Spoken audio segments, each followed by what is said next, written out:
কোথায় যে গেল ছেলেটা এই বৃষ্টির মধ্যে? কি হলো গো বৌমা? মা, আমি পিছলে পড়ে গেলাম, মনে হয় পা ভেঙে গেছে। হুলকারে, একটা বিপদ হয়ে গেছে।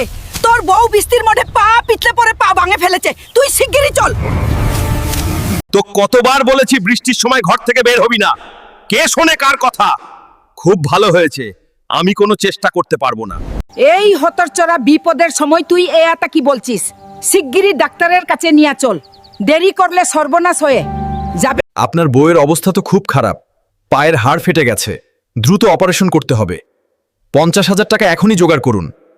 কাকা, আমি এই পুকুর বিক্রি করতে চাই, আমার টাকার খুব দরকার, পুকুরটা আপনি নেন, 2 লক্ষ টাকা দিন। আমি জোরের উপর 50,000 দিতে পারি। ঠিক আছে, দিন। তো বন্ধুরা, কি বুঝলেন? প্রয়োজনের চেয়ে বেশি টাকা অপচয় করবেন না, না হলে আমার মতো 2 লাখ টাকার পুকুর 50,000 টাকায় দিতে হবে। সুতরাং বন্ধুরা, লাইক সাবস্ক্রাইব করে আমার পাশে থেকো এরকম নতুন নতুন ভিডিও পেতে।